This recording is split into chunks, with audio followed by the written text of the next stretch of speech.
முதல்ல நான் என்ன இன்ட்ரோடியூஸ்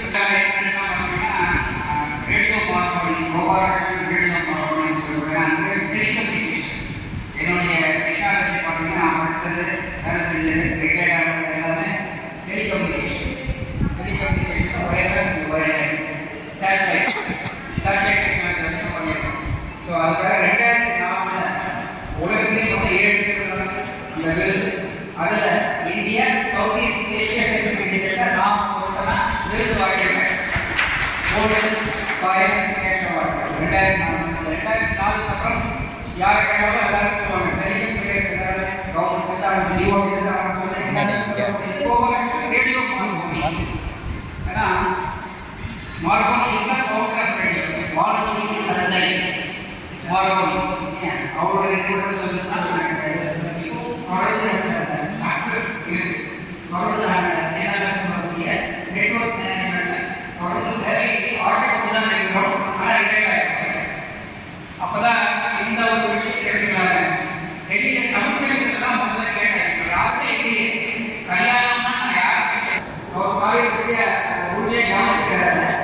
மேனேஜிங் ட்ரஸ்டியாக கவனிச்சுக்கிறார்.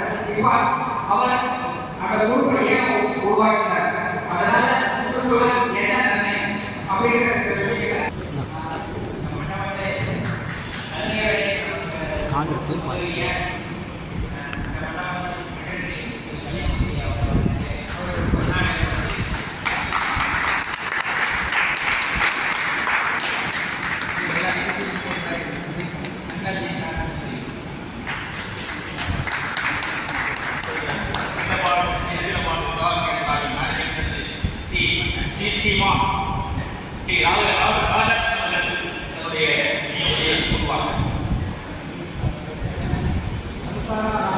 அடுத்து கூப்பிடுவேன்.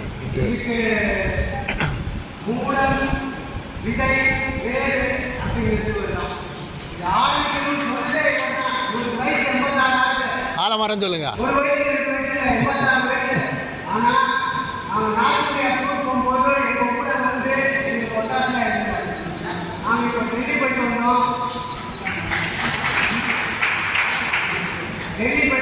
வாரணாசி போயிட்டு வந்தோம், பிரயாகராஜ் ஒரு ரவுண்ட் ஆகிட்டு. ஃபர்ஸ்ட் ரவுண்ட் இதுதான். என்னோட பேர் ராதாகிருஷ்ணன். நான் திருவாரூர் திருச்சியில் இருக்கேன், அம்பாசத்தில் இருக்கேன். அதனால தான் அகிலாண்ட திருச்சி அகில பாரத பேர் வச்சுருக்கேன். இது வந்து ரிஜிஸ்டர் டெஸ்ட், கவர்மெண்ட் அப்ரூவ் பண்ண டெஸ்ட். ஏன்னா நான் நார்த் இந்தியாவில் கொண்டு பார்க்க போகும்போது என் மேலே நம்பிக்கை வரணும். நம்பிக்கை வரதுக்கு என்ன பண்ணணும், அப்ரூவ் பண்ணணும். Central government state government approve வாங்கணும்.